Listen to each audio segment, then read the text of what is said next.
Good morning, everyone, and welcome. I call this meeting of the Ncua Board to order. I want to note for the record that due to the COVID-19 pandemic, today's meeting is open to the public by a live webcast only.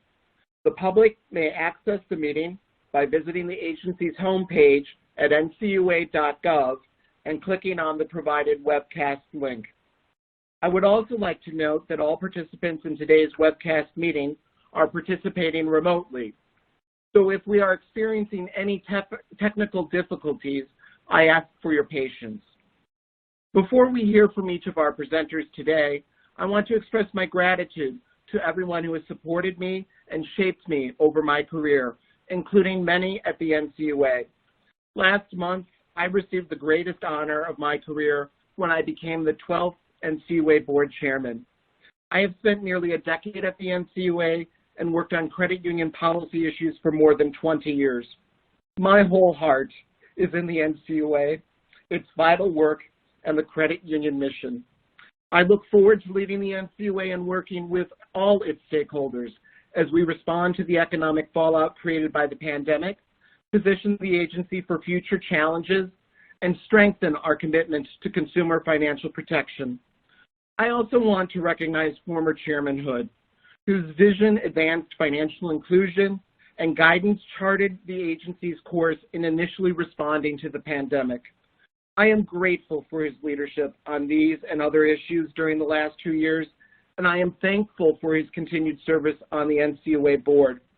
Like me, he has a long history with our agency and brings an important perspective to the table and policy insights that will assist us in navigating the agency's future challenges.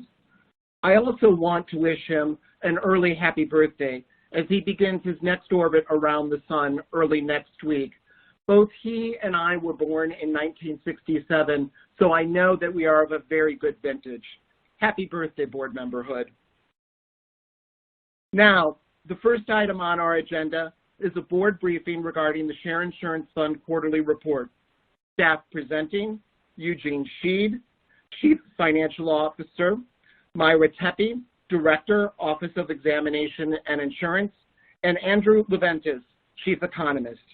Eugene, before you begin your presentation, I would like to thank you and your team and the many others throughout the agency for all of your hard work during the annual audits of the Share Insurance Fund, Operating Fund, Central Liquidity Facility, and Community Development Revolving Loan Fund. Each of these funds received unmodified or clean audit opinions for 2020, according to the financial statement audits released on Tuesday by the agency's Office of the Inspector General.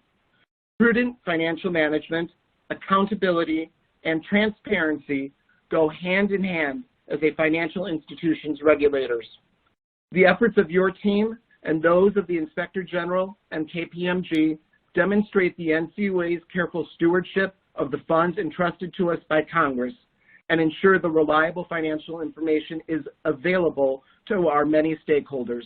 Again, thank you for your excellent work. Eugene, you may now start your presentation. Thank you, and good morning, Chairman Harper, Vice Chair Hoffman, and Board Member Hood. This is Eugene Sheed, and I'm here to present the fourth quarter 2020 statistics for the Share Insurance Fund. As the Chairman just noted, the Ncua received its audit opinion this week.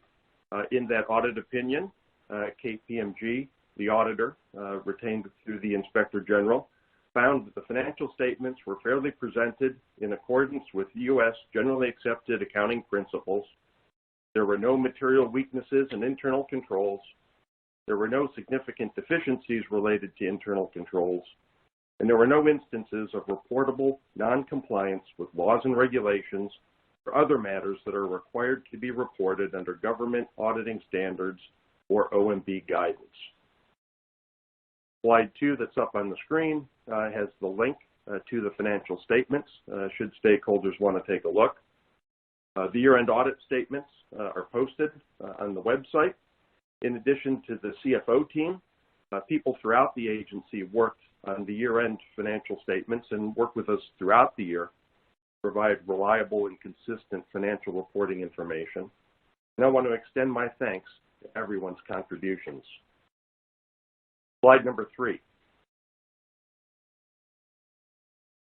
Slide 3, this first table shows the Share Insurance Fund's revenues and expenses for the fourth quarter of 2020.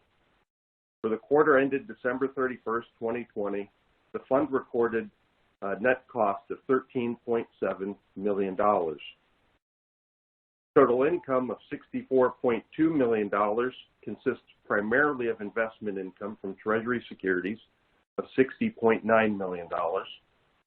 Additional income sources include $2.1 million collected for guaranteed fees on the NCUA's guaranteed notes, or NGNs, and $2.1 million in interest revenue on optional AME purchase agreements. Operating expenses were $48.6 million for the quarter. The provision for insurance loss reserve expenses decreased by $0.6 million during the quarter. I will discuss that in more detail on slide 5. The natural person credit union AME loss expense shows a decrease of $3.5 million due to favorable changes in the estimated future cash flows of assets held by certain asset management estates. The loss expense for corporate credit unions increased by $33.4 million due to changes in estimated valuation of cash flows of the legacy assets. Slide number 4.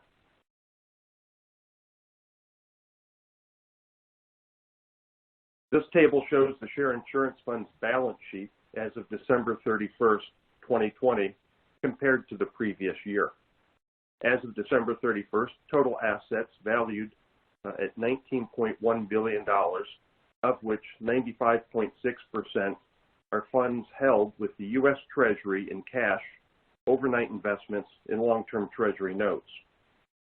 Overall, total assets increased $2.4 billion, largely due to the $1.8 billion in capital deposit adjustments from credit unions during the year. The net receivable from the asset management estate is $76.8 million. The receivable from the natural person credit union asset management estates decreased during the year by $336.8 million due to cash collection on loan sales and the decrease in future cash that we expect to collect. The receivable from the corporate asset management estate increased by $488.4 million, primarily due to cash outflows from the NGN optional purchases, partially offset by cash inflows from security sales and other cash receipts. The accrued interest and other assets is $85.6 million, largely due to an increase in the Treasury interest receivable. Total liabilities are $186.1 million, or 1% of total assets. Accounts payable and other liabilities of $8.8 million primarily consist of pending distributions in payables due to the operating fund.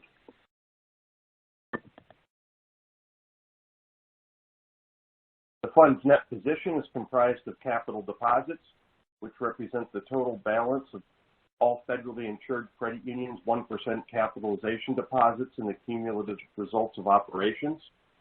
Net capital deposit activity increased by $1.8 billion this year. The cumulative results of operation increased by $499.5 million during the year due to an increase in unrealized gain on investments of $466.6 million and $32.9 million of net income during the year. Slide 5. The SIP records an insurance program liability, which is comprised of specific and general reserves to cover potential losses resulting from insured credit union failures. Each quarter, the SIP assesses the reserve needs for credit union failures and makes a reasonable estimate of losses. During the fourth quarter, the reserve expense increased by $2.1 million, primarily due to an increase in the specific reserves. At year-end, the reserves totaled $177.3 million and consisted of $18.1 million in specific reserves and $159.2 million in general reserves. Slide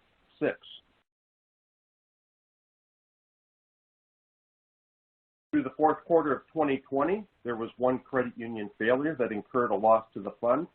The failure was an involuntary liquidation with a purchase and assumption agreement. The cost of this failure in 2020 to the fund was $1.6 million. Fraud was a contributing factor in this failure. Slide 7.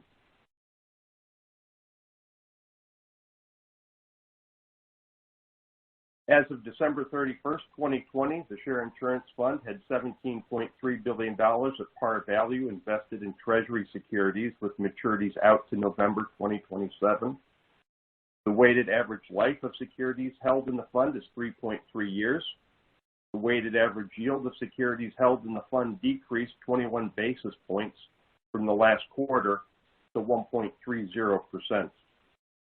The lower bar chart shows the cumulative picture of how much of the portfolio will mature over time.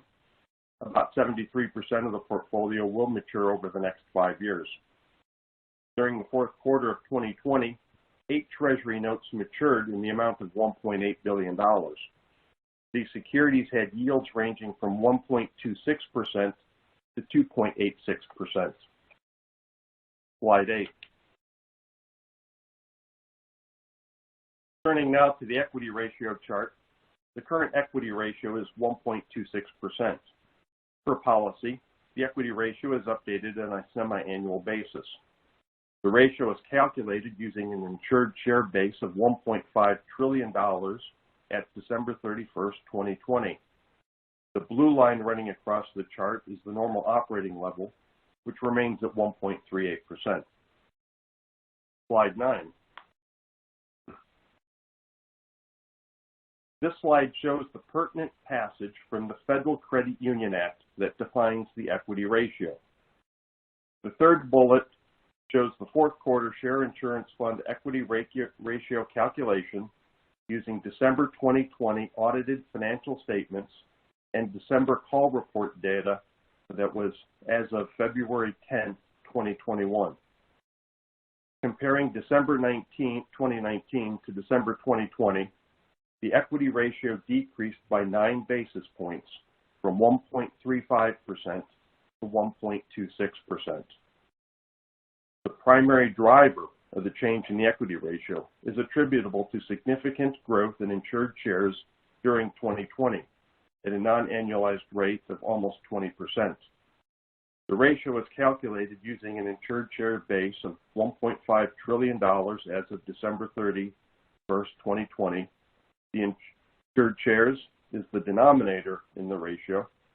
The sum of contributed capital and retained earnings less contingent liabilities also increased, but at a slower rate by 11.33% from December 2019.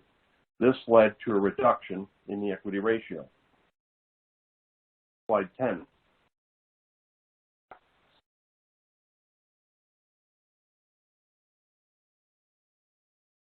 The fourth quarter Camel data presented on the following 3 slides is current as of December 31st, 2020. Due to timing of the call report submissions for quarter 4, total share and asset data is based on the latest information available from the Camel ratings. This slide shows the distribution of insured shares by Camel codes from 2015 through the fourth quarter of 2020. The area graph at the upper portion of the slide, in that graph, the red portion of the graph at the top is the percentage of credit unions that are Camel coded 4 and 5. The green portion of the graphic are Camel coded 3 credit unions, and the blue represents the percentage of credit unions that are Camel coded at 1 or 2. The chart underneath the area graph displays the total number of credit unions by each of the respective Camel codes. Slide 11.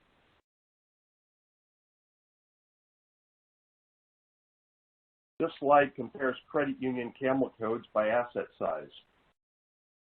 Camel code 4 and 5 credit unions are shown on the left-hand side, whereas Camel code 3 credit unions are displayed on the right-hand side of the graph.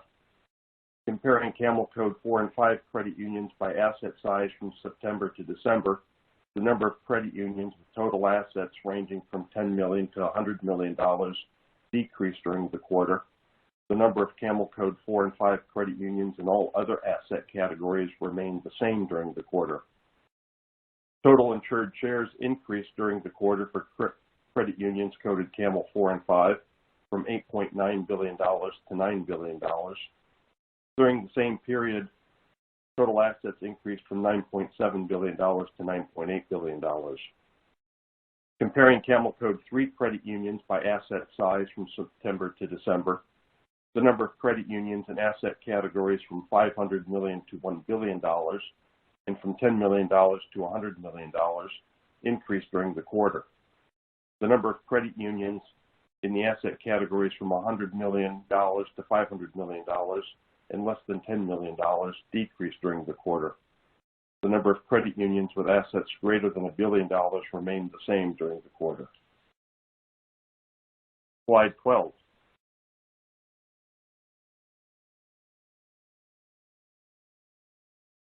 This slide shows the distribution of Camel asset codes from December 2006 to December 2020.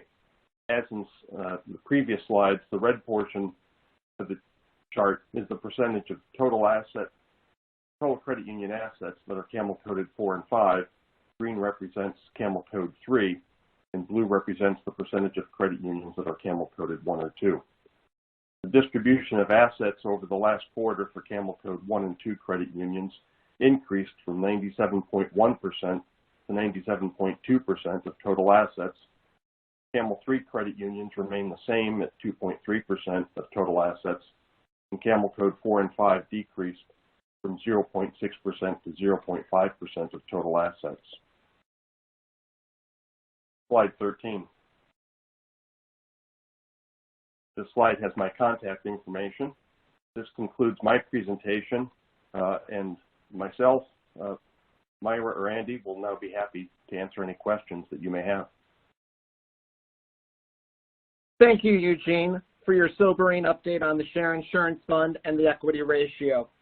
The NCUA's top priority in 2021 is to ensure that the credit union system and the Share Insurance Fund are fully prepared to weather any economic fallout related to the COVID-19 pandemic. During 2020, the credit union system experienced a dramatic rise in assets, falling loan demand, compressed interest rates, decreased earnings, and subdued consumer confidence. The system also saw an unprecedented increase in share growth, which caused the Share Insurance Fund's equity ratio to fall to 1.22% last June. Those same factors contributed to the equity ratio's decline in the first half of 2020, continued into the second half. Even after receiving the semi-annual capital deposit adjustments in October, the equity ratio at the end of 2020 was 1.26%, less than 6 basis points away from the statutory floor of 1.20%. And the year-end equity ratio was about 4 basis points lower than previously anticipated. As with so many things, the COVID-19 pandemic is only accelerating existing economic trends. Since the end of the Great Recession, the Share Insurance Fund's equity ratio has steadily declined overall, primarily from strong growth in insured shares and reduced investment income resulting from a persistent low interest rate environment. The closure of the temporary corporate credit union stabilization fund and the transfer of its assets to the Share Insurance Fund in 2017 boosted the equity ratio and prevented a premium assessment at that time. However, as we have seen, the increase was only temporary. The primary factors contributing most significantly to the continuing decline in the equity ratio, strong growth in insured shares and reduced investment returns, remain likely to continue in the future. Like the persistent current of a mighty river, we can only swim upstream for so long against these economic realities.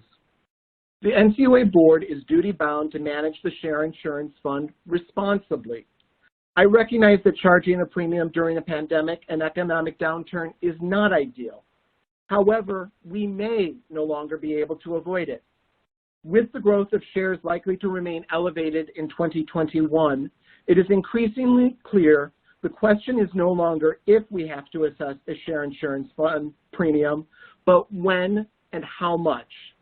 Any future decision by the board to assess premiums must be data-driven. We must analyze and evaluate several potential scenarios and rely on staff's recommendations and best judgment.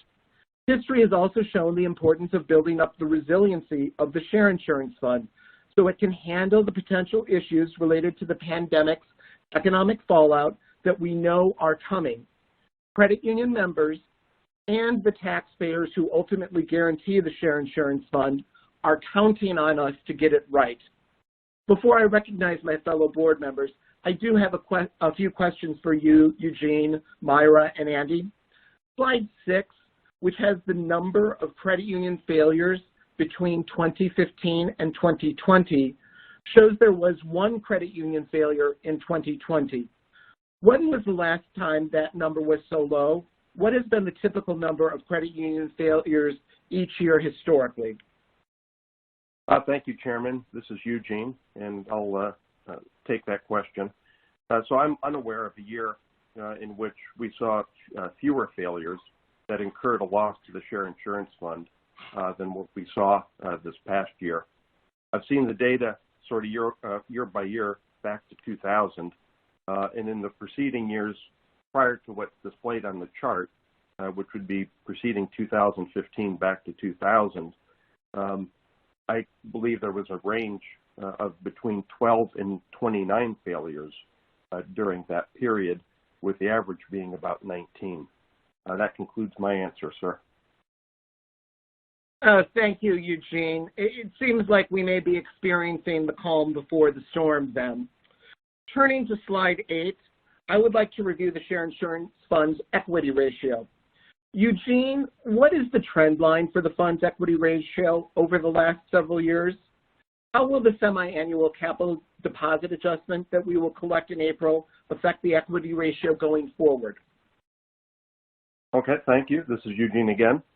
So I would observe that there has been a gradual decline in the equity ratio over the last few years, and I think that can be evidenced on slide 8, particularly as you noted in your introductory comments. If you factor out the one-time boost that the equity ratio received in 2017 as a result of the closure of the temporary corporate credit union stabilization fund.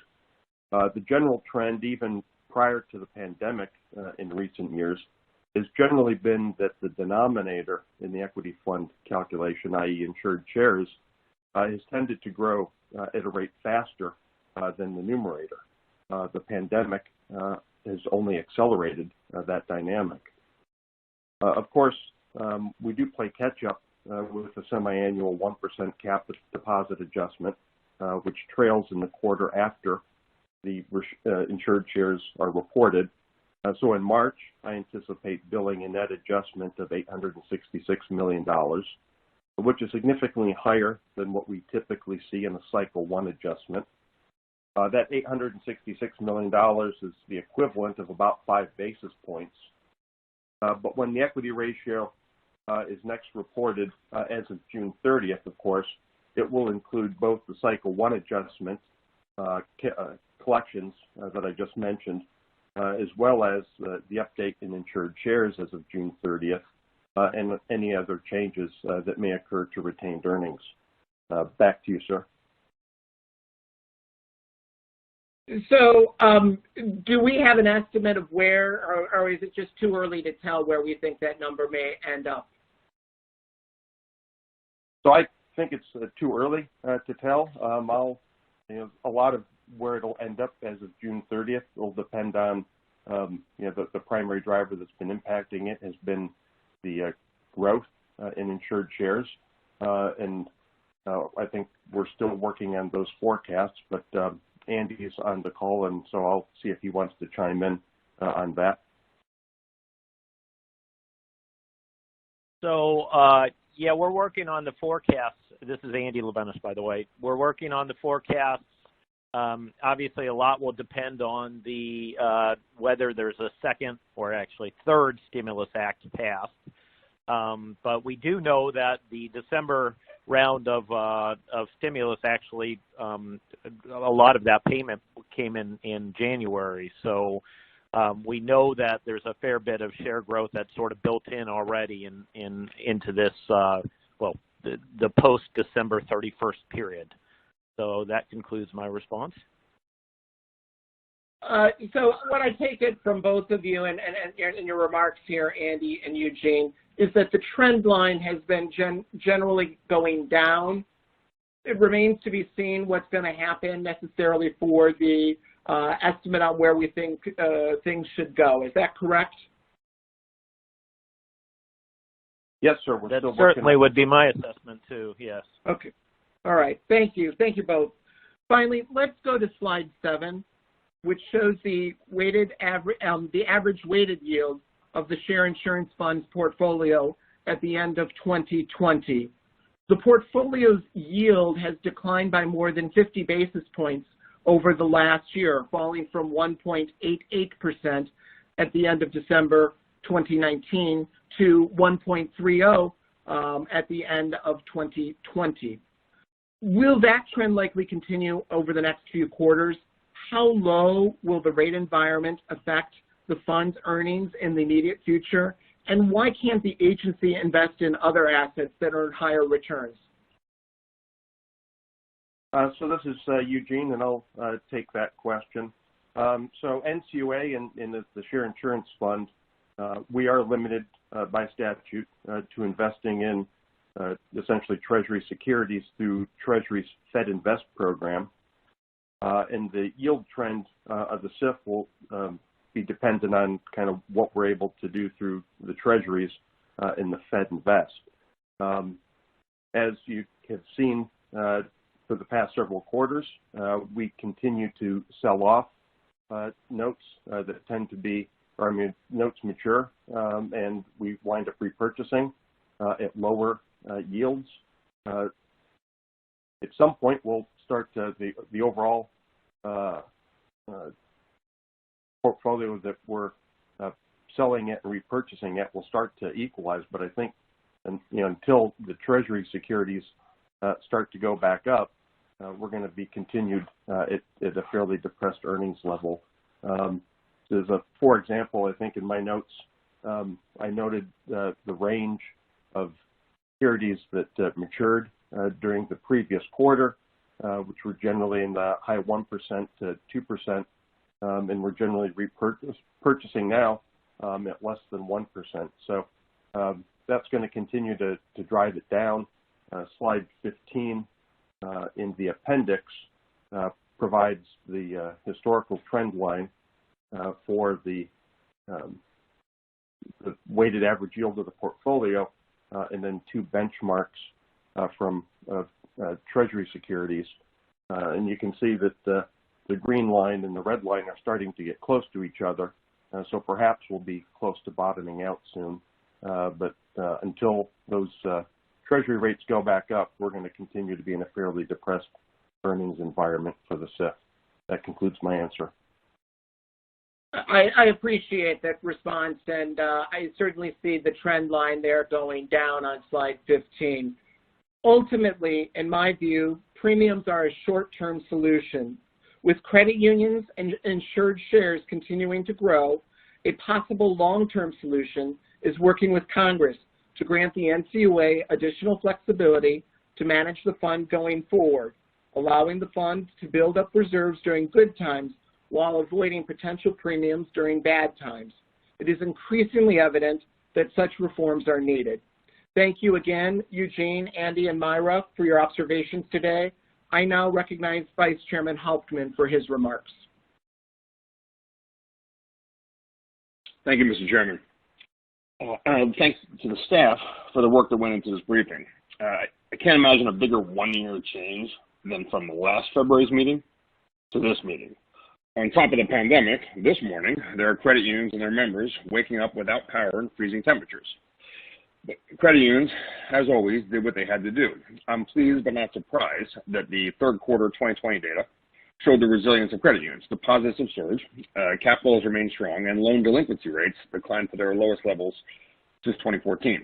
Loan originations, led by mortgages, are at record levels, with credit unions granting 1.1 million fixed rate purchase money and refinance loans on an annual basis in the first 3 quarters. At the same time, credit union provisioning for loan losses was at an annualized pace of around $9.4 billion, meaning they were on pace to reserve about $1.42 for every dollar of delinquent loans.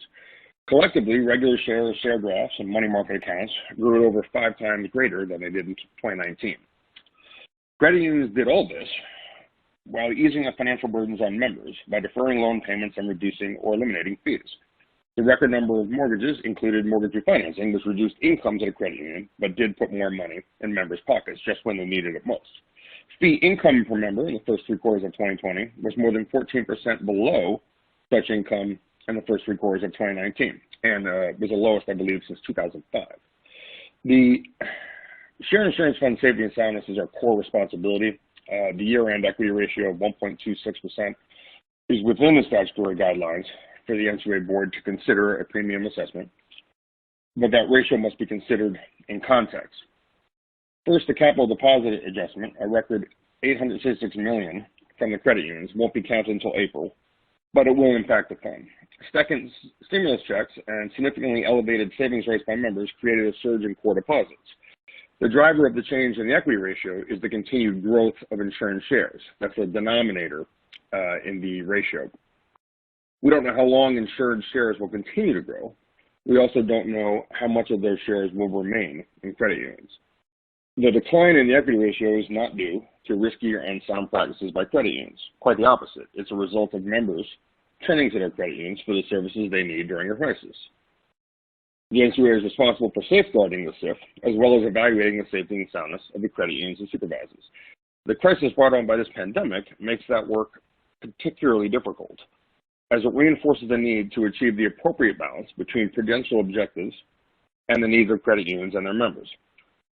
Taken to excess, building up capital and liquidity in the SIF because of our concerns of the unknown reduces the ability for credit unions to provide the services we know their members need today. And as a general matter, when someone may be facing financial difficulty, we prefer not to react to that by saying, okay, now please write us a big check. The financial performance data for 2020 shows credit unions have demonstrated they can manage safety and soundness with service to members in times of crisis.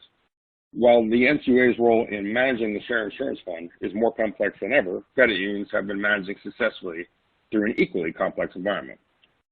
So right now, we don't have enough information to determine if a premium assessment is necessary. While we are still in the midst of dealing with the effects of the pandemic, we must proceed carefully. We will indeed be true fiduciaries of the Share Insurance Fund. We have to be. But while making every effort to allow credit unions to continue to focus on real member needs, not unduly on our own concerns about the future. Thank you, Mr. Chairman. That concludes my remarks. I'd like to ask a couple questions. Of course. Go ahead. Sure. To Eugene or whoever would like to take this one, can you just talk about the March 31 capital deposit adjustment of $866 million? What will that do to the ratio? Thank you, Vice Chair. This is Eugene Sheed, and I will take that question. So the $866 million that we'll recognize and bill for in March and then receive in April will be shown in our first quarter 2021 financials. And that essentially has the effect of about equal to a 5 basis point increase, or is equal to 5 basis points on the equity ratio. But again, the equity ratio won't actually be updated until June 30th. And at that time, it'll take into account the several additional factors. So it will factor in the $866 million that will help the equity ratio or increase it. But it'll also include the update in insured shares as of 6/30, as well as any changes that might happen to the capital or to the equity of the SIF, which could either be continued earnings, although less than they used to be from treasuries, as well as the impact of any potential additional losses that the SIF may anticipate. That concludes my answer. Okay, thank you. And can you just reiterate, I know the chairman discussed this a bit. Just reiterate, what do you anticipate regarding the surge in deposits for the next, say, 6 months? This is Andy Levinas. I think I'll take that question. Thanks for it. So although it's difficult to know with precision, I'd certainly say conditions are ripe for very strong growth. Going back to the Consolidated Appropriations Act from December, we know that some of those Stimulus Act payments didn't hit accounts until the new year. We also know that a new Stimulus Act may be forthcoming.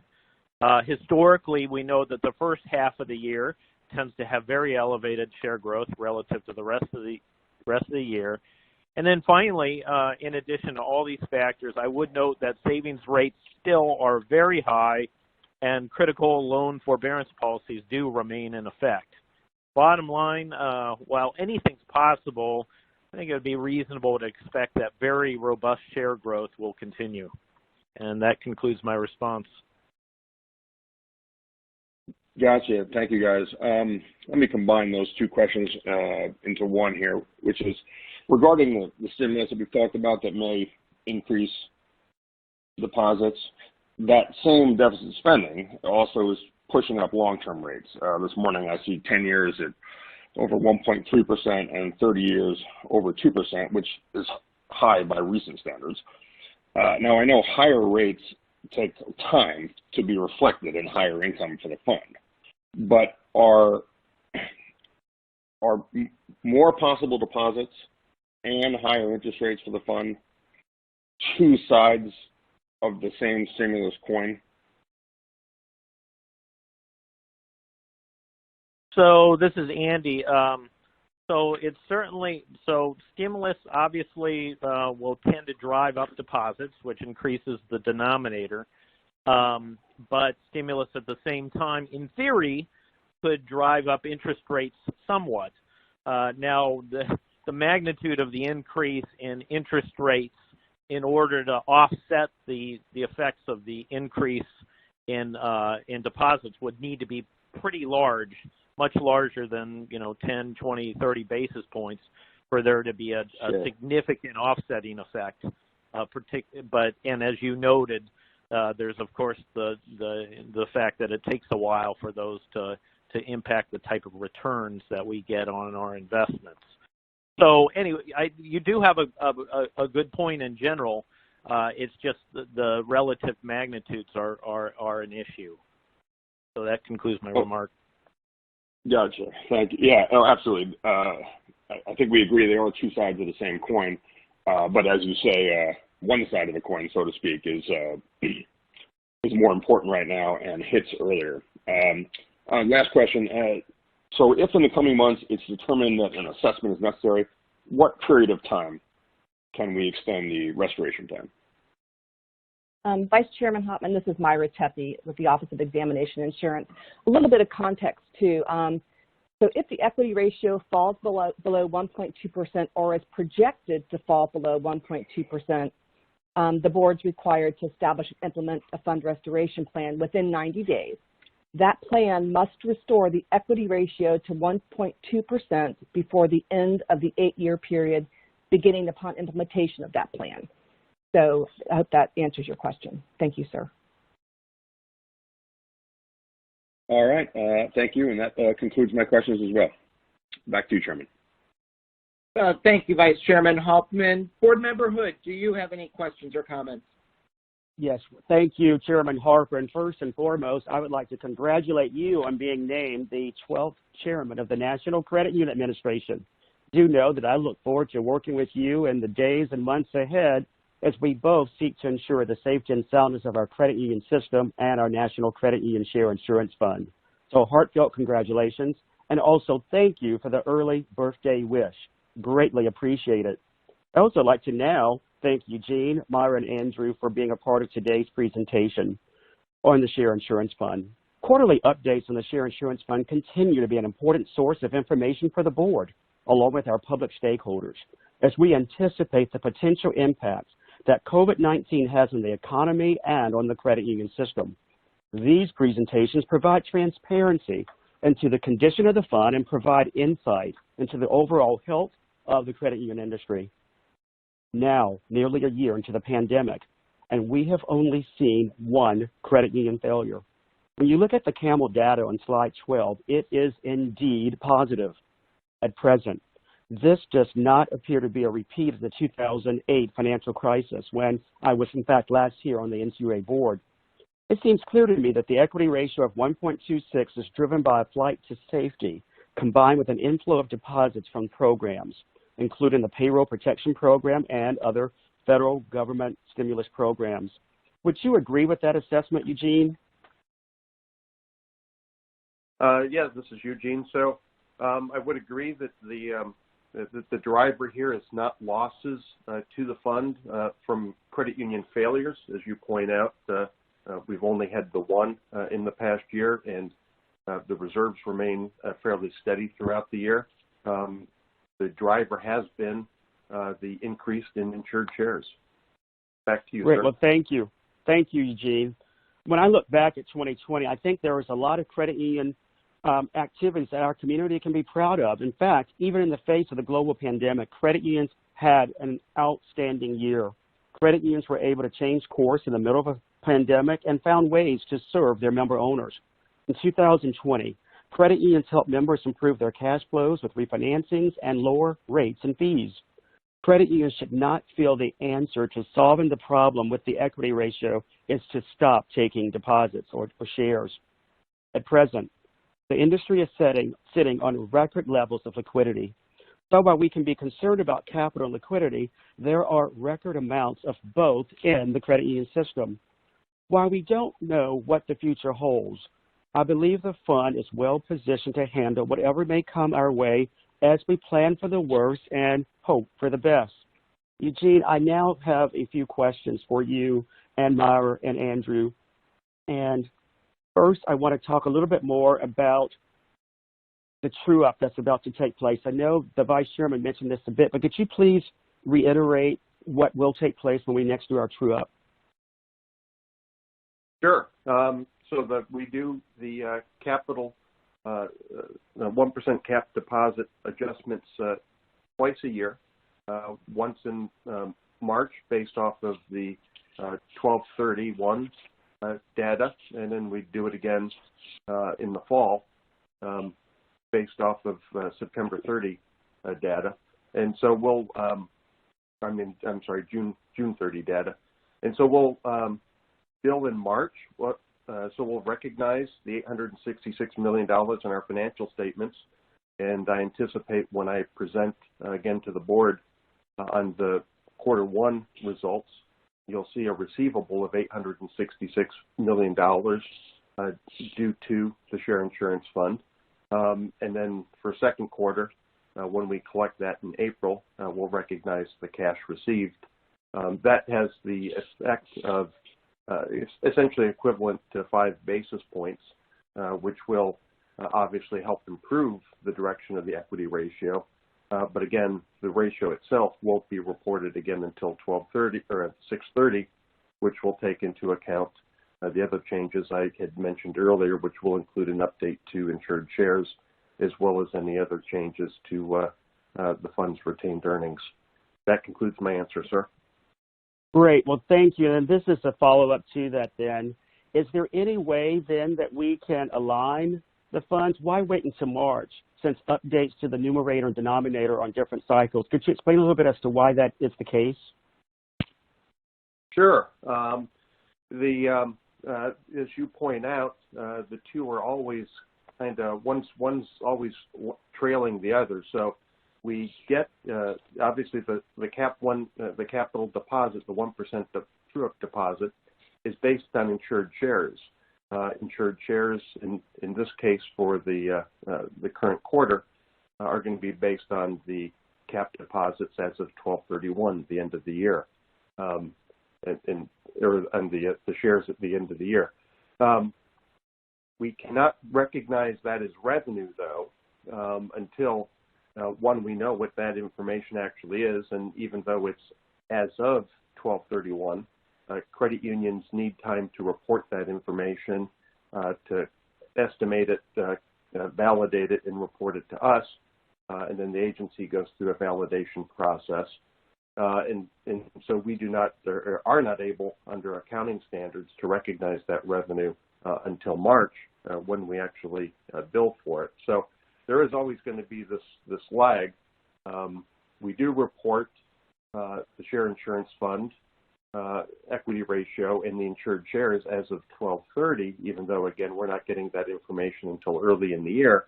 And that's in footnote disclosures in our financial statements. And so the information isn't, the revenue isn't recognized on the face of the statements at 12/31, but as a part of the note disclosures, we are required to report the information we know, including the insured shares and the equity ratio as of 12/31. So it's largely an accounting standard and business process that is going to keep those two not entirely in sync with each other. Back to you, sir. Very well, thank you. Could we talk a little bit, please, then, about how much, then, of the share insurance fund of that budget, how much it funds Ncua operations through the overhead transfer rate? Sure. So as we talk about when we do the budget presentations each year, a portion of NCUA's operating fund is funded through the OTR, the overhead transfer rate, as you mentioned. And that for the current year, 2021, is estimated to equal about $207 million. There's additional detail on that calculation and the relative portions of the operating fund budget that are funded by the OTR versus the operating fee that's charged to federally for federally chartered credit unions on pages 55 through 63 of the budget justification posted on our website. That concludes my answer, sir. So then as investment income erodes away, I would say, because of the interest rate environment, could you just go into a little more detail how this affects us? And again, the chairman and vice chairman have covered this with you somewhat. Yeah, so I think, can we go back? I think it's slide number 3 in the presentation, if we could go there. So slide 3, the first entry, the first row, is our investment income. And you can see that that is reported for the year to date as of December 31st, 2020, $272 million. If you were to take a look at the investment income that we had reported last year for as of December 31st, 2019, you would see that we reported $306 million. So we've had a $34 million decrease year over year in our interest income, and that's largely going to be the result of the lower rates. So as the securities that we have, the treasuries that we have mature, they're higher rates that are maturing, and then given, as I mentioned earlier, our limited ability per the statute to just fund, to invest in treasuries through the Fed Invest program, we're reinvesting the money at relatively lower rates, and so that is depressing the earnings that we realize for the share insurance fund. That concludes my answer. So while it can be said we may have become too reliant on investment income, there are not really a whole range of options that we can do to improve it.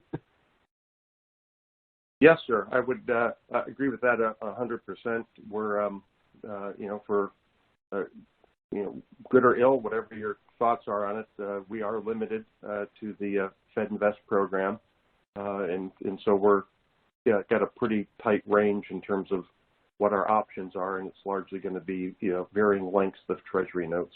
Back to you, sir. Great, thank you. And I want to congratulate your team on 4 clean audits. I was delighted to see those come out this week. And in that, Eugene, and this could be maybe for you, the operating fee fund balance went from $105 million to, I see, $136 million. What explains this balance, please? Sure. So as you point out correctly, we have a balance at the end of the year in the operating fund, and it's $136 million as reported in our financial statements. And that's an increase, as you note, from $105 million in the previous year. As we talked about at the, as I can recall, the November board meeting and also in December when we were talking about the budget, the reason for the delta between the two is largely going to be funds that NCUA had budgeted for in 2020 but didn't spend. And you'll probably recall that a large driver of that was related to the reduction in NCUA employee travel that happened during 2020 as a result of the pandemic. So the remote or off-site work posture reduced travel expenses and basically reduced our cash expenses during the year. And those funds the board approved to be carried over into 2021, and we offset our 2021 budget. So the 2021 budget actually goes down in terms of new budget because we have this increased cash that was available that the board approved for use in 2021. So that's the delta. As to the overall level of the number itself, there's a couple of factors I'd point out as to, why do we have cash available at the end of the year? One, and a few examples would be when we award contracts, so let's just use a hypothetical example of awarding a contract in December of a year. The cash expense for that year, if it's a year-long contract, which most of ours are, would be pretty small for that first year of awards because it would cover the month of December. But we also need to have, when we award the contract, we have per typical federal agency requirements, the cash on hand to pay for the full award of that period of performance. So we'd have 11 months of cash available to pay the bills as they come in during the following year. Would be the first reason we have that. A second reason we have that is the board approves multi-year capital projects, some of which, for example, are managed by my office. Say, one example in the recent budget has been the air conditioning system. And so if we don't spend those funds in 1 year for the air conditioning system because maybe the pandemic has delayed our plans, that cash is available for the following year. And the final thing I would note in terms of the dynamic of our funding, the board, our fiscal year starts on January 1st, as you know. The board approves the budget in December, but the operating fee we don't collect until April. And so there is a lag. We don't collect the money that we'll need to operate in full until we're 4 months into the year. So those are a few reasons why we've got a cash balance that you would see. So that's kind of a long-winded answer, but that concludes my response. Thank you, sir. Great. Well, thank you. But it does just seem to be a very robust balance, in my opinion. Have there ever been instances where the balance has been as robust as it is now, where we've actually returned some of that to credit unions? So I don't know in terms of the overall size. I would suspect it probably is on the larger size because it would probably mirror the overall size of the budget, which generally increases over time. In terms of returns, I'd say the primary way that we address that is by similar to what we've done the past couple of years with the board, and we take funds that are anticipated to be cash that's anticipated to be unneeded, like we did with travel for the prior year, and we factor that into the upcoming budget, and then that lowers the amount of cash that we need to collect for the subsequent year. So that's generally how we do that versus actually sending back cash, since we're also each year continuing to collect cash for the upcoming budget. That concludes my answer, sir. Great, thank you. Well, I'm going to be looking forward to working with you all and my fellow board members as we continue to get the data that really will keep us up to date on the state of the Share Insurance Fund and what actions, if any, the board needs to take. I just, again, want to be clear that when we are building the Share Insurance Fund, is it really covering our day-to-day expenses, or is it actually used to cover losses in the industry?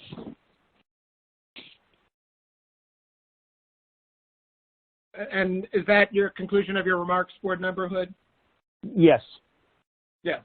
I do want to thank you for your insights and questions on both the share insurance fund and equity ratio. I think that we can all agree that these are complex issues that are going to merit close analysis and careful consideration going into the future. I'm looking forward to working with you and Vice Chairman Hauptman to forge a consensus and determine the best path forward on these matters. Turning to our second item on the agenda, it is Final Rule Part 745, Joint Ownership Share Accounts. Staff presenting, Tom Zells, Staff Attorney, Office of General Counsel. You may begin at any time, Tom. Thanks. Good morning, Chairman Harper and members of the board. This is Tom Zells, Staff Attorney from the Office of General Counsel. I'm here today to present a final rule to amend the Ncua share insurance regulations. The board approved a notice of proposed rulemaking seeking comment on these amendments at its May 2020 meeting. The Ncua received 11 comments on the proposed rule. All 11 comments offered support for the rule, with a number providing suggestions they believe would further improve the proposal. As I will describe, the final rule remains substantively the same as the proposed rule, with one clarifying change. At the outset, I want to emphasize that the amendments made by this final rule are minor and will not create any additional burden on credit unions or impose any new requirements. Instead, this final rule merely amends the regulations to explicitly provide an alternative method for the Ncua to find a current requirement for insurance coverage as a joint account to be satisfied. It's also worth noting that this final rule is substantially similar to one adopted by the FDIC in 2019. As you know, the Ncua is responsible for paying share insurance to any member or to any person with funds lawfully held in a member account in the event of a federally insured credit union's failure, up to the standard maximum share insurance amount, currently set at $250,000. Although it is not a mandate to make our rules parallel and identical, the Federal Credit Union Act does generally require that the Ncua determine the net amount of share insurance payable in accordance with the Federal Credit Union Act and consistently with actions taken by the FDIC. The Ncua share insurance regulations recognize particular categories of accounts, such as single ownership accounts and joint ownership accounts. If an account meets the requirements for a particular account category, the account is insured separately from shares held by the member in a different account category at the same credit union. So, for example, provided all requirements are met, shares in the single ownership category will be separately insured from shares in the joint ownership category. As noted, this final rule amends the requirements for insurance as a joint ownership account. Section 745.8 of the Ncua's regulations governs joint accounts. It provides that qualifying joint accounts are insured separately from individually owned share accounts maintained by the co-owners. Joint accounts generally must satisfy two requirements to be deemed qualifying and thus eligible for insurance. Each co-owner must have personally signed a membership card or account signature card, and the second requirement is that each co-owner must possess withdrawal rights on the same basis. The final rule amends Section 745.8 to explicitly provide for an alternative method to satisfy the signature card requirement I just mentioned. Under the final rule, even if an insured credit union cannot produce membership cards or account signature cards signed by the joint account holders, the regulations would explicitly state the signature card requirement could be satisfied by information contained in the account records of the insured credit union. For example, the signature card requirement could be satisfied by the credit union having issued a mechanism for accessing the account, such as a debit card, to each co-owner, or by evidence of usage of the joint share account by each co-owner. The final rule remains substantively the same as the proposed rule, but does make one minor clarifying change that was recommended by a commenter. Specifically, the final rule uses slightly revised language to better convey that the examples of evidence of co-ownership in the regulatory text do not define the only forms of evidence that could satisfy the signature requirement. It is important to note that the final rule only affects the signature card requirement for a share account to be separately insured as a joint account. It does not affect any other legal requirements applicable to federally insured credit unions, including any state laws. I would also like to reiterate that the final rule also does not impose any increased burden or new record-keeping requirements. It does not introduce any new requirements for an account to be insured as a joint account, and it does not reduce or affect insurance coverage for any account for which existing joint account requirements are satisfied. With that, I would be happy to take any questions. Thank you, Tom, for your excellent presentation on the final rule on the requirements for a share account to be separately insured as a joint account. Last May, I supported issuing a proposed rule on this matter, and I support this final rule now. The NCUA board proposed these regulatory changes with the intent that they would further confidence in the credit union system and embody a forward-looking approach that explicitly permits the use of new and innovative technologies and processes to meet the agency's policy objectives. After carefully considering the public comments and conducting further analysis, this final rule affirms the rationale for issuing the proposed rule and incorporates one clarifying change. The final rule includes alternative language to better convey that the examples of evidence of co-ownership in the proposed regulatory text do not define the only form of evidence that could satisfy the signature requirement. As noted in today's presentation, this rulemaking mirrors changes to the federal deposit insurance made in 2019 by the FDIC. Said another way, this final rule would make the share insurance provided by the NCUA to members of federally insured credit unions comparable to deposit insurance of the customers of banks and thrifts. By maintaining parity between the two federal programs that protect the shares and deposits of consumers, the final rule ensures that credit unions remain on a competitive footing with banks and thrifts. And as noted in the text of the final rule, this change is not in reaction to any observed current problem with respect to identifying qualifying joint accounts at credit unions and processing insurance payments timely. I want to reemphasize that point now. Several of the commenters on this rule also emphasize that the change is especially important given the challenges posed by COVID-19 and the resulting economic uncertainty. I agree. Should the pandemic's economic fallout contribute to the failure of a federally insured credit union, these changes would facilitate the prompt payment of share insurance on joint accounts. There are three other points I would like to underscore about this rulemaking. First, the final rule only affects the requirement in the NCUA's regulations that must be satisfied for a share account to be separately insured as a joint account. It does not affect any other legal requirements applicable to federally insured credit unions, which may and likely will, for legal or other reasons, find it appropriate or necessary to continue collecting customers' signatures.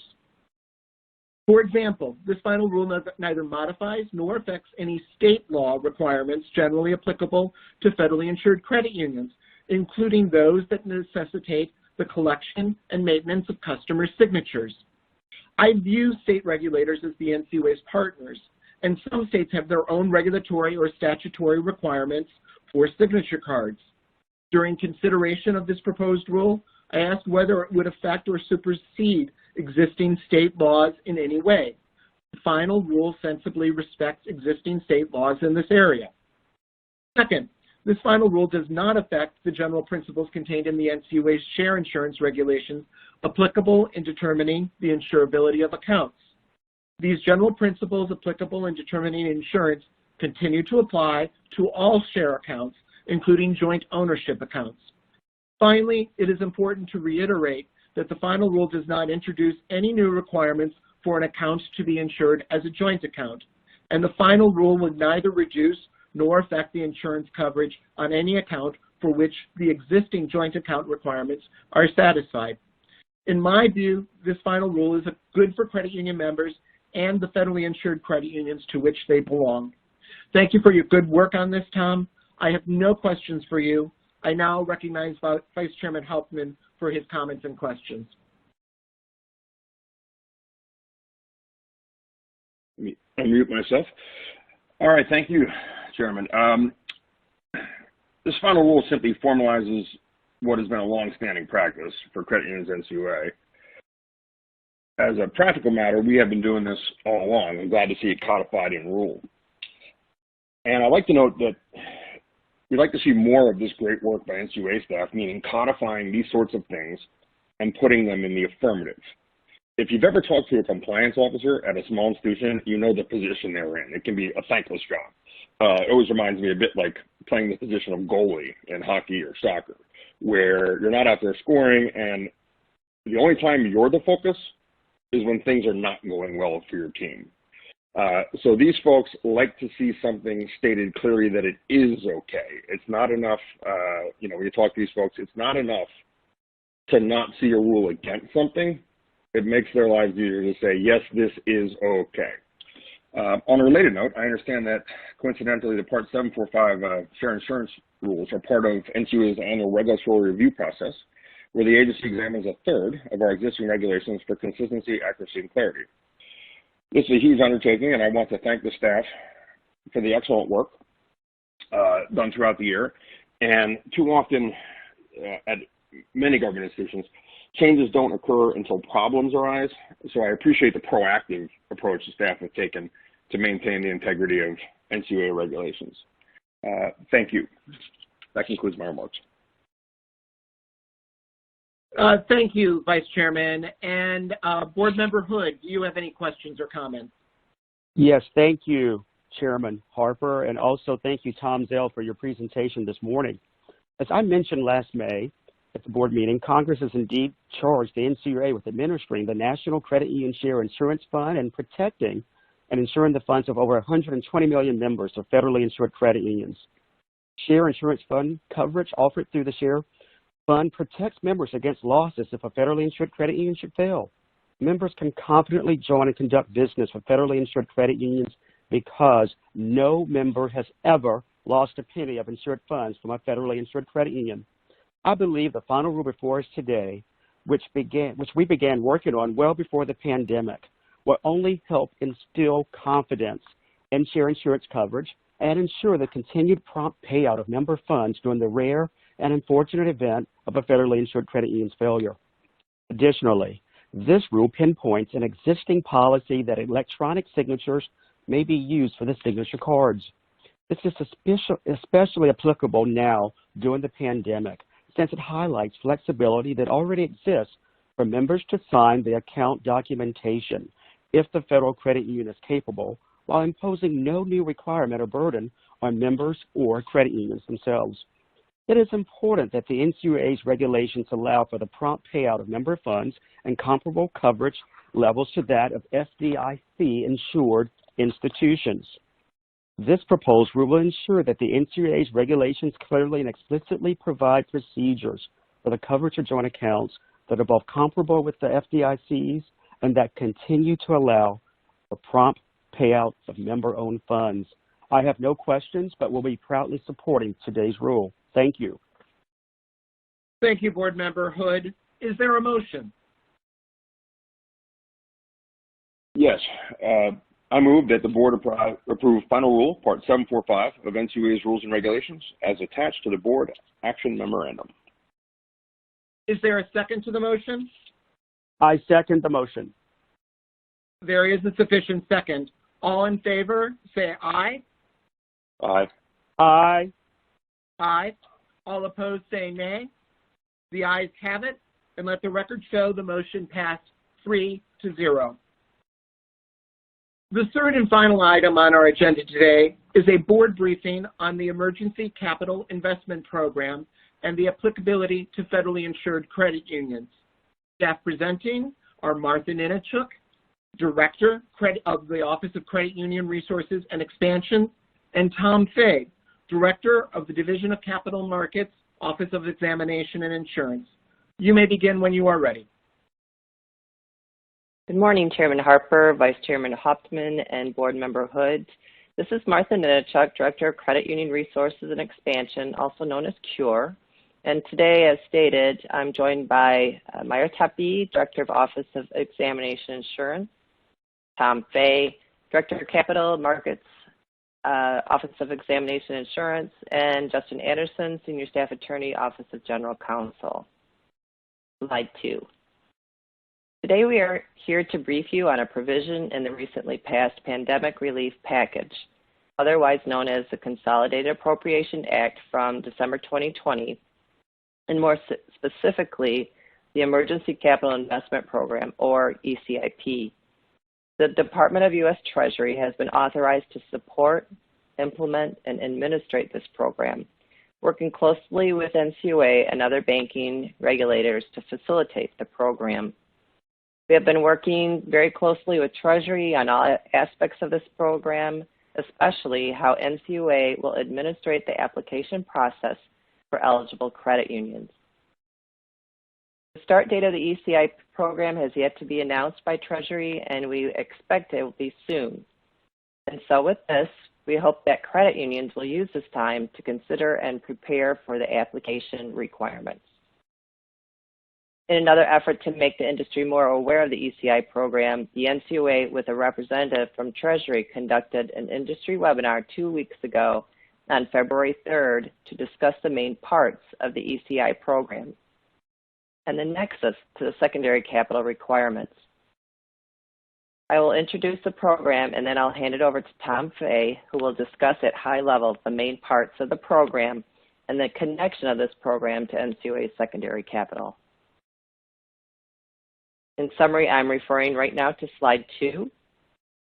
Established by the Consolidated Appropriations Act of 2021, the Emergency Capital Investment Program, ECIP, was created to encourage low and moderate income community financial institutions to augment their efforts to support small businesses and consumers in their communities. Slide 3. Given the critical role that MDIs and CDFIs play as lenders to low and moderate income communities, the program eligibility is restricted, but targeted as follows.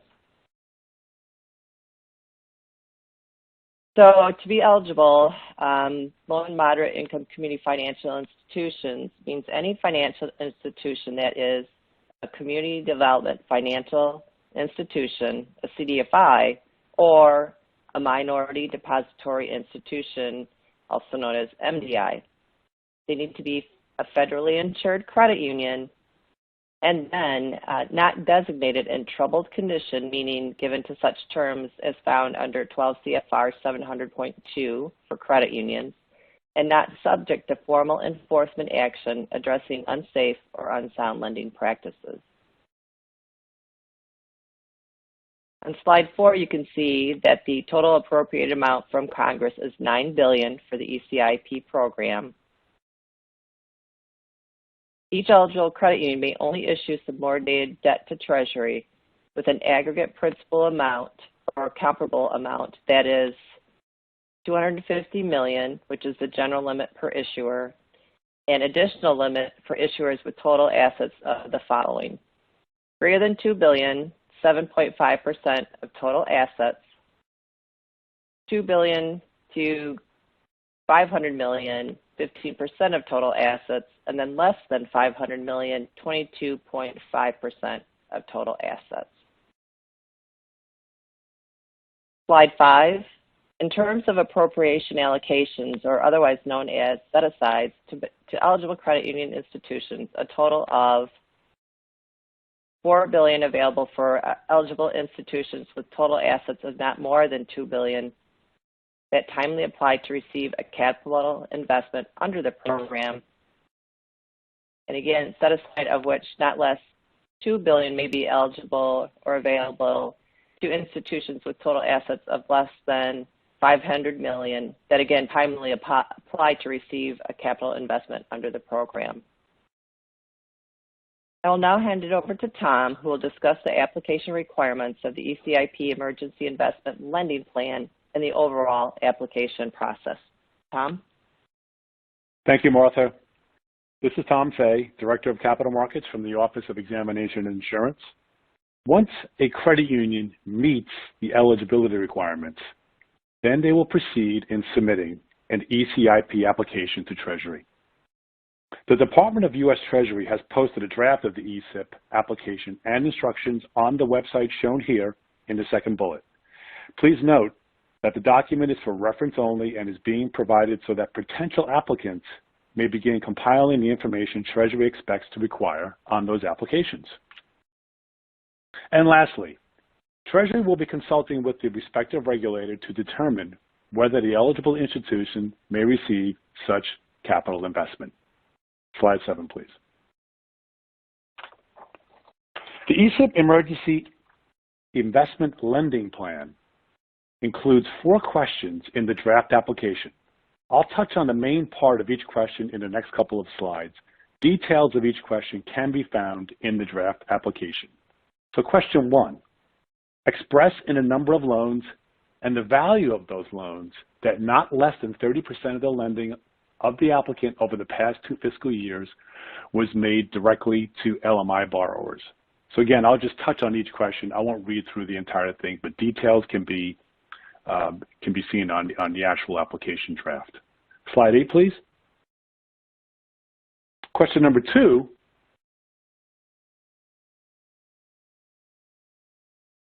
Next slide. Thank you. Question number 2, describe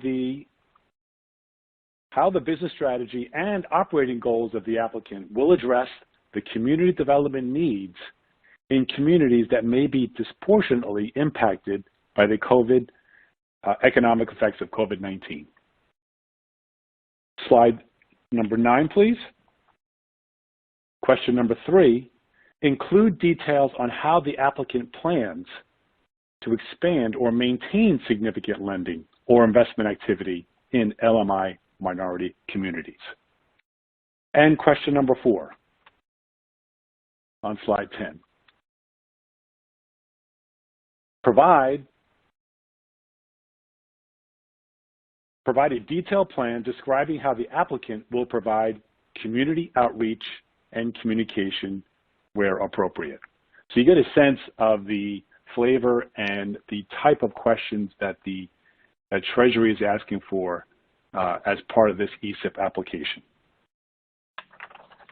Let's move to slide number 11. I will now turn the discussion toward the secondary capital plan connection with the Ecip program. And bullet number 1, an eligible credit union that is applying for the Ecip funds in the form of subordinated debt and also has a designation of low income status or like you may submit a secondary capital plan as per NCUA Part 70134 to recognize that Ecip investment as net worth. The submission of the secondary capital plan application is separate from the Ecip application requirements. Thirdly, the application and approval processes for the secondary capital plan will utilize the current NCUA and state supervisor, if applicable, processes for assessment and approval/concurrence. And lastly, the NCUA issued a letter to credit unions in September 2019, including a supervisory letter to field staff regarding the authority of low-income designated credit unions to offer secondary capital accounts. The supervisory letter updates the framework of which NCUA uses to analyze and approve or deny secondary capital plans. Slide 12, please. Given the complexity of a potential dual application process, including the Ecip application and the secondary capital application, NCUA is carefully planning a coordinated effort, including Treasury, NCUA, and the state supervisors, when applicable, in managing the application and decisioning process. We anticipate that the sequence may work as follows.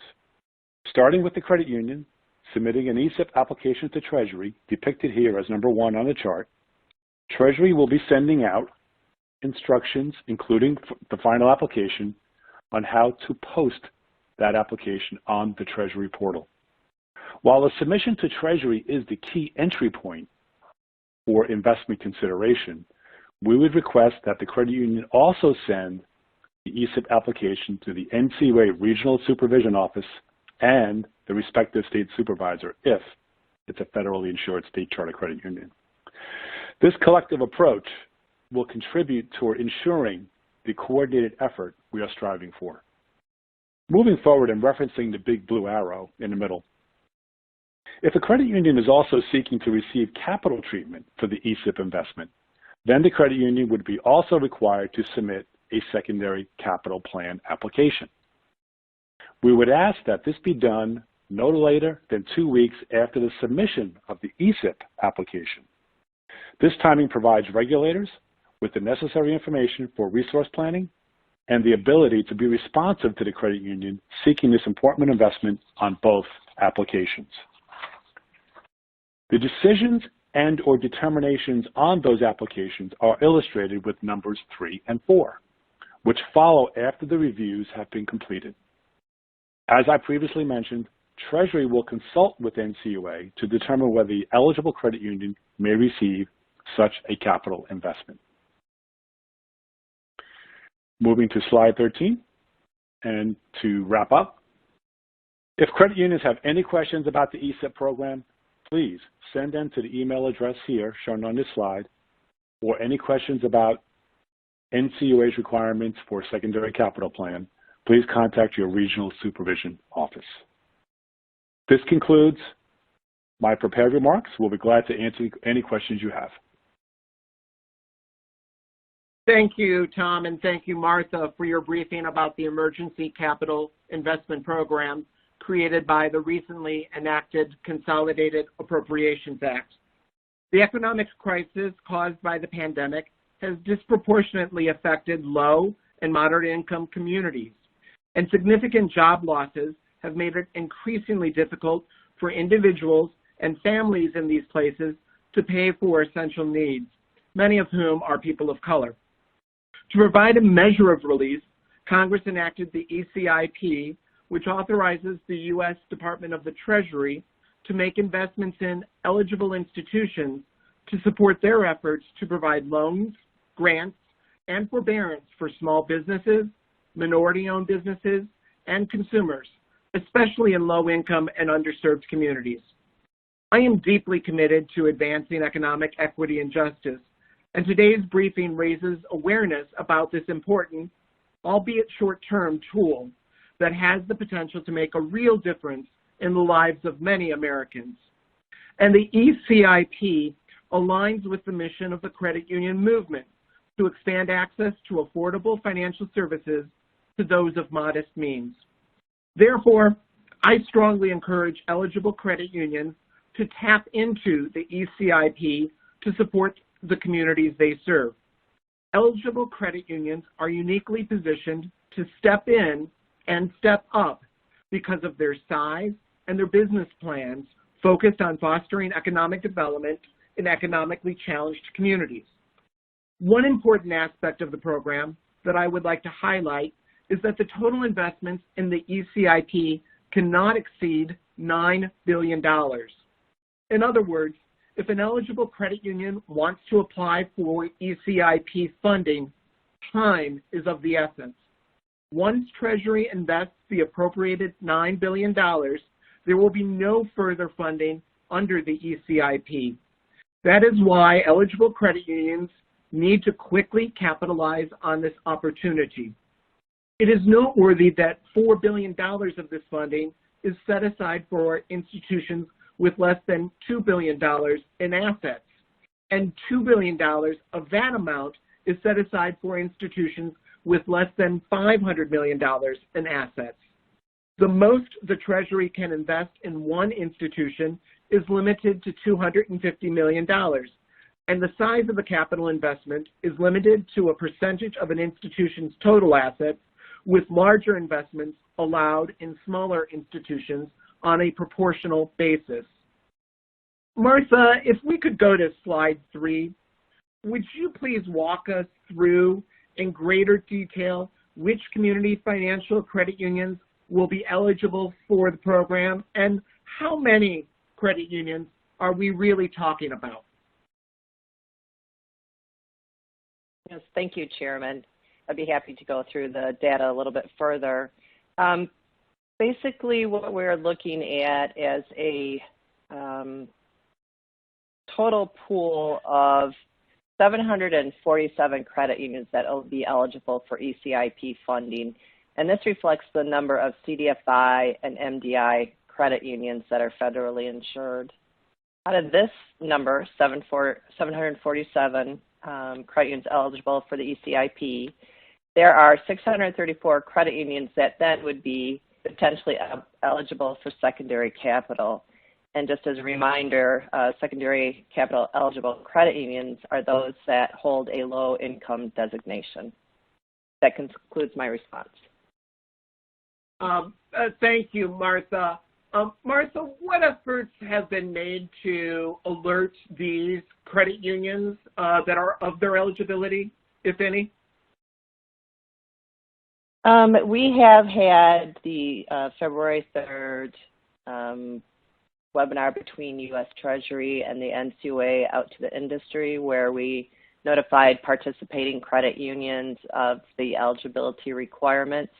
We've also have that information posted on our COVID-19 webpage found within the NCUA websites, and we will continue our efforts for outreach as the program becomes solidified with U.S. Treasury. Thank you. Thank you for that, Martha. I think that anything we can do to notify credit unions of their eligibility would be a good thing here. Absolutely.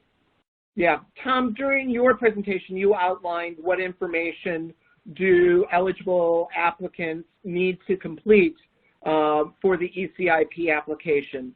Has Treasury finalized the application form? And if not, what should eligible credit unions do to prepare? Thanks, Chairman. Tom Fay. I'll respond to that question.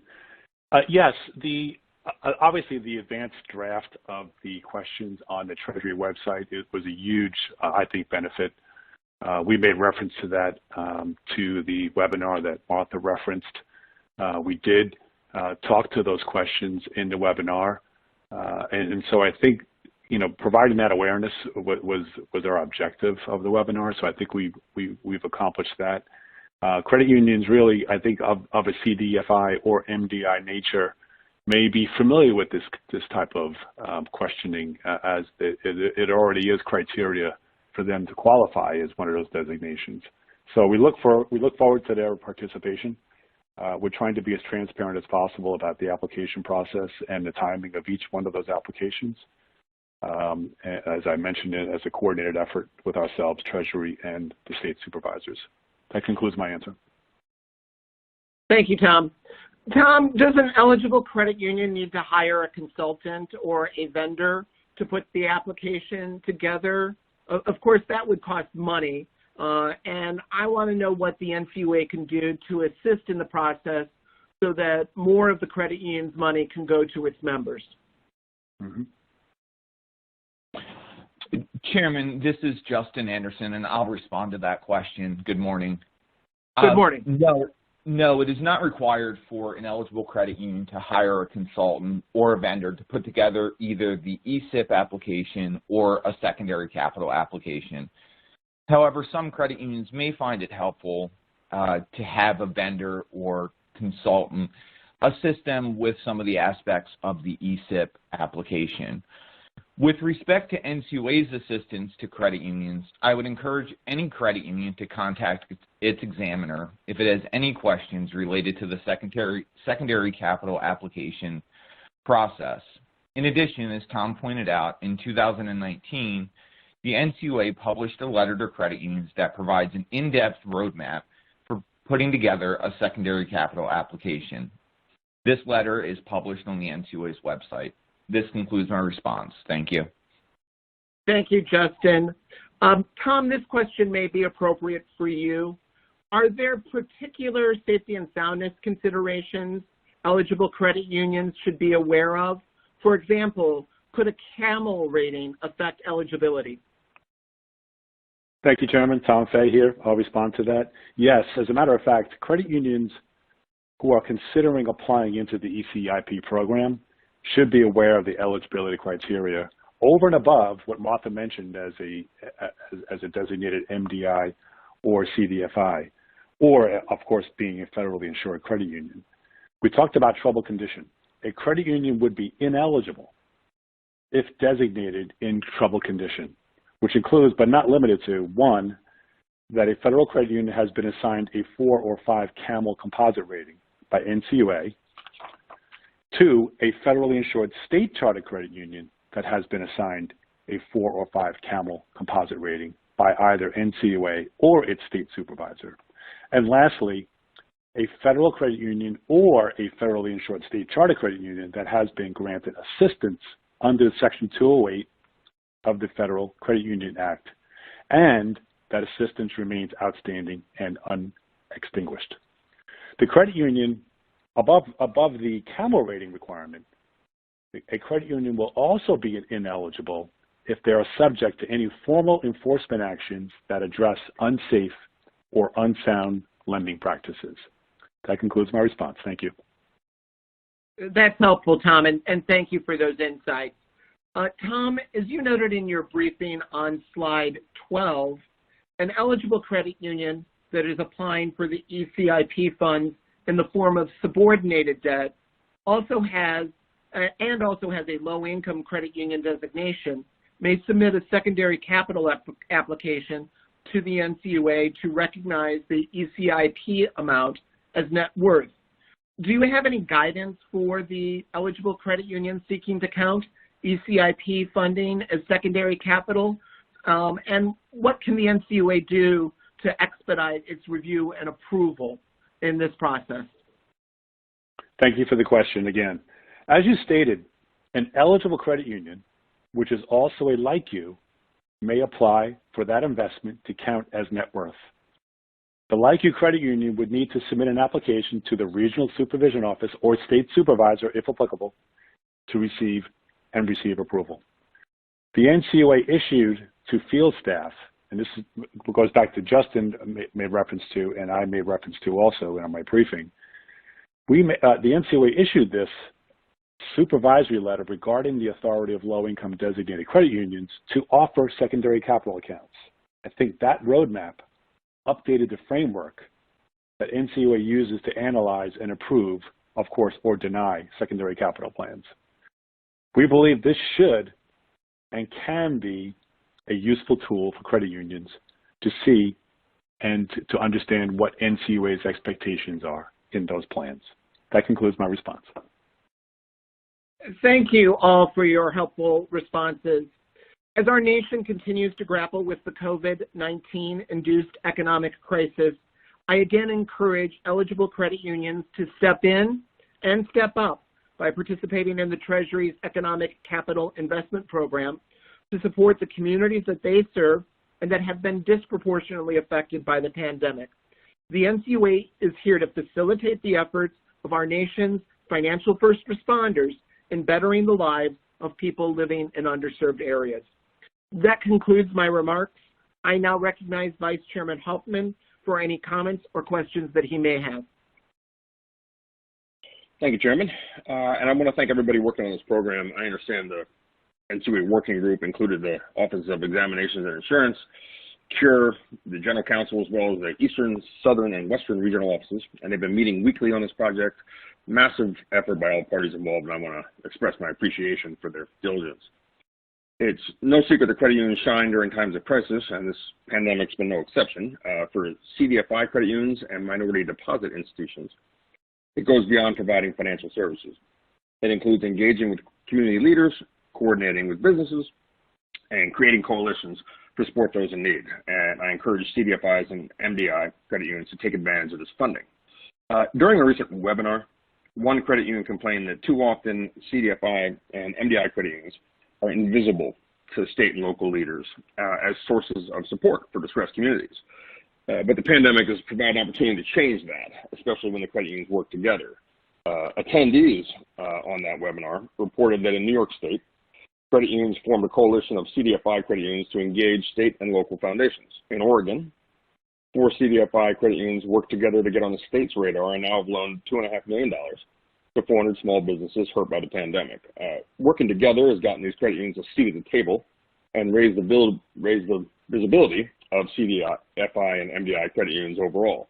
They've also proved the point that help for those in need is often from the private sector, like credit unions. The ECIP funding is an opportunity to raise the visibility of credit unions in communities that have been hardest hit by the pandemic. So I look forward to learning how CDFI and MDI credit unions use these funds to assist their communities. Well, let me just ask a question, which at this point are mostly clarifications. So I see in the slides the staff took the Treasury's draft application questions, translated them into plain English. Nice job. For our purposes here today, thanks for that. Since this is Treasury's program, what can NCUA do to streamline the actual application process? Thanks, Vice Chairman. Tom Fay, I'll take that question.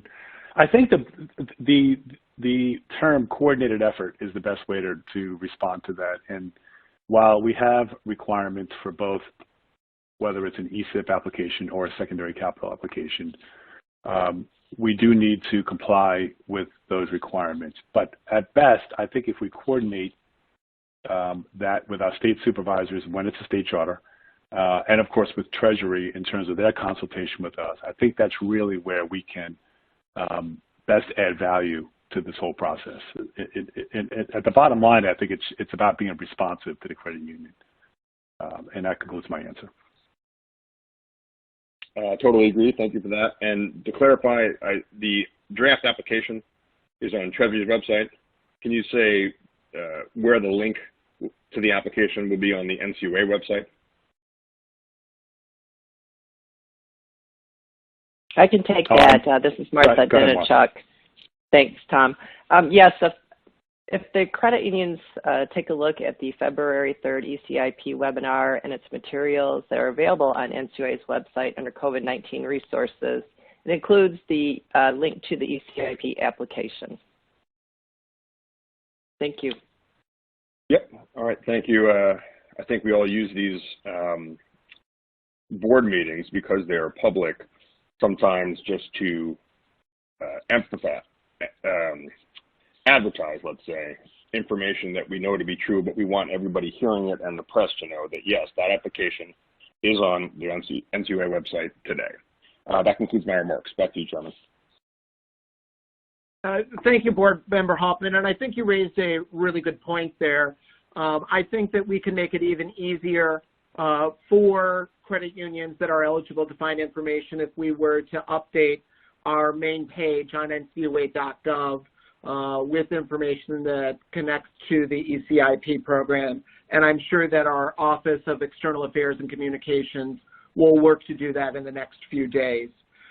Board Member Hood, do you have any questions or comments? Yes, thank you, Chairman Harper. First, I'd like to thank Martha and Tom for their presentation this morning. I am very pleased with the Emergency Capital Investment Program because it provides our minority depositories and our CDFIs with the resources they need to not only just weather the pandemic, but to really continue providing access to affordable financial services for the most vulnerable of our communities. With that being said, you have all heard me mention how financial inclusion is indeed a civil rights issue. I think this program will certainly bring greater capital and opportunities, again, for our credit unions to serve marginalized communities. I also applaud this program because it ties in, I think, quite directly with our Access Initiative, advancing communities through credit, education, stability, and support. And the Ecip is really going to be providing that extra bit of stability that our MDIs and CDFIs need in today's dynamic environment.